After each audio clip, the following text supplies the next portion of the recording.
So in such a context where the Palestinians either deserve what they get or it doesn't matter, I wonder what sort of prospects you think there can be for raising public awareness and, addressing prejudice and dismissal of Palestinians and their rights and even their existence. Thank you for that question. I want to reflect on what you started by talking about, because I think it's an extremely important point. There are Zionists. Benny Morris is maybe the most famous current example. The demographer Arnon Sofer of the University of Haifa, government advisor, is another example, who are perfectly clear. They speak, Benny Morris in that famous interview, and I encourage you all to go look for this Benny Morris interview. It's with Haaretz in 2004, republished in the New Left Review afterwards. And in it he says, I can't quote it off the top of my head, but more or less he says that it was essential to expel 700,000 Palestinians in order to create a Jewish state in what had been Palestine. So Benny Morris says, look, it was impossible to create a Jewish state when there's this land with all these Palestinians on it, because how can you have a Jewish state where all these non-Jews are there physically on the land? They have to be removed. And as the questioner just pointed out, he concludes by saying that it was too bad that the Israelis only removed up to what was called the 67 border, that they should have removed all the Palestinians all the way to the other side of the Jordan River. Now, it seems to me that there's an incredible contradiction between that kind of forthrightness. I think it's horrible what he says, but I have to admire the kind of brute honesty. There's a kind of honesty to what he's saying, that this is what we had to do, we did it, and it was a good thing that we did it, and in fact we should have done even more. But then you have that with the kind of example of the question that we just had before, which is all wrapped up into, well, they didn't do anything, and it's not our fault, and they attacked us, and what about Hamas charter and all this other stuff? And you have to say, what's going on? How come some Zionists say, look, these guys were in the way, we threw them out, it's too bad we didn't throw them all out. And then you have other people saying, they kept attacking us and it wasn't our fault and I don't know what happened. It's interesting just as a kind of problem to ask, how could it be that there are these two diametrically opposed understandings of the situation from the same side, by the way? That's the whole point. That's kind of what I was trying to get at in this talk too. How could it be that you can have on the one hand somebody like Lieberman who says we want to remove them all, throw them out, they don't belong here, they should take their bundles and get lost. On the other hand, you have this museum that effectively wants the same thing. It just doesn't have the courage, or there's some short circuitry going on in its brain that denies it from saying that's what it actually wants. It wants it, but it doesn't want to admit to itself that that's what it wants. And I think that's, in my understanding of it, that's where we get these two different strands of Zionism. The one that is perfectly clear, perfectly blunt, perfectly, kind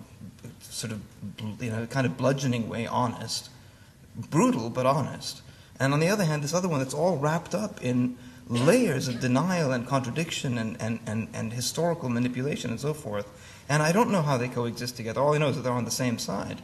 And it seems to me that the mission then is to find out what actually did happen. And I think the amazing thing here is that Benny Morris's work, not just that interview, but his historical books, help tremendously in documenting exactly what happened in 1948 and what's been happening ever since 1948. So, I see that the task of people who want to help bring about a just and lasting peace for both people, which is certainly what I want, is to begin by understanding what the actual situation is, not by falling back endlessly on the same old cliches and lines and mantras and so forth, but by actually reading, investigating. When Benny Morris says something like that, well, why does he? What's he saying? What is he talking about? Where does this logic come from? Where does it lead to? What is the history of this kind of thought that says it's perfectly permissible to take people living on land and throw them out because they don't fit in your conception of what your state should look like on their land? I think that's what people should be investigating, and not just rehashing the same old cliches from the internet, which is what they seem to do sometimes. Sari, it's interesting that you use the rather ironically Orwellian notion of a Zionist teleology. The Frankfurt School did some work looking at the genealogy of international human rights law. And one of the great paradoxes is that it owes an enormous amount to the Judeo-Christian intellectual tradition. In the light of this, do you feel that perhaps what we need to be doing in a post-metaphysical, increasingly secularist and supposedly post-colonial discursive context, what we need to be doing is transcending this chronically pathological dichotomous thinking that's going on? Yeah, I mean, I think there's no question. That's why, as Anthony kindly said in his introductory remarks about me, that I believe that the only way to resolve the Israeli-Palestinian conflict is to create one state for both peoples that treats everybody equally, that I think all people are entitled to live in dignity and peace and justice and so forth without interference from occupying powers and so forth. And I think that the only way out, fundamentally, as far as I'm concerned, is to remove the kind of opposition between Palestinian and Israeli and to create a state that has them both and that treats them both as equals and then puts the onus on them as two peoples living as equals to figure out how to sort out their combined destiny, because history has brought them together. Now the question is, what are they going to do with their destiny? But the way to peace, it seems to me, at least peace with justice, involves, rather than going on, as you're saying, sticking with dualisms and oppositions and binary opposites, opening up and trying to reinvent the kind of harmonious multicultural past that Palestine once had. We're nearly out of time, but we'll just take this last three questions one after another, and then Sari can answer them in some very convincing way altogether.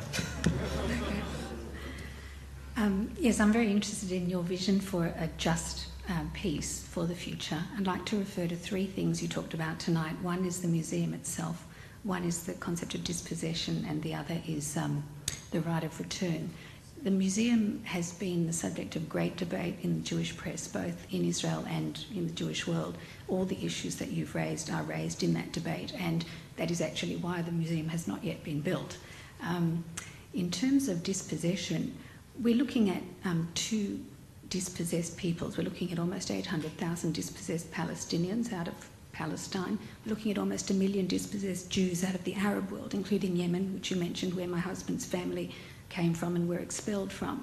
And I'm looking at the concept of a right of return for both peoples to their own states, a Jewish state and a Palestinian state alongside each other, and wondering whether that might not be the only just solution. And I'm wondering, in your writing, which I have read quite extensively since you instructed me to do so, why you so thoroughly discount a two-state solution. Can I answer it quickly? Okay. Because it might get complicated. Okay. Super quickly, because now we have to close, but there were three questions. Dispossession. The dispossession. I mean, I don't think anybody should be dispossessed, and I think it was a monumental act of monstrosity that Arab Jews were expelled or left their homes in the Arab world. They absolutely, I think, unquestionably, they have a right to return to their homes if they want to return to Iraq and to Yemen and so forth. I'm not sure anybody would want to return to Iraq necessarily right now, but in principle, they should have, of course. That should never have happened, and of course they have the right to return to their homes. There's no doubt whatsoever, as far as I'm concerned. The reason why I'm against the two-state solution is, first of all, because it's become, as I said in response to the earlier question, physically unworkable. That is, there's no land on which to create a Palestinian state. It's all been colonized, basically, or broken up into bits and pieces that can never offer the basis of a state. Secondly, because it doesn't address the rights of Palestinians who are living as second-class citizens inside Israel. And thirdly, because it doesn't address the right of return of those who were expelled in 1948. So it seems to me that, just to go back to what you're talking about,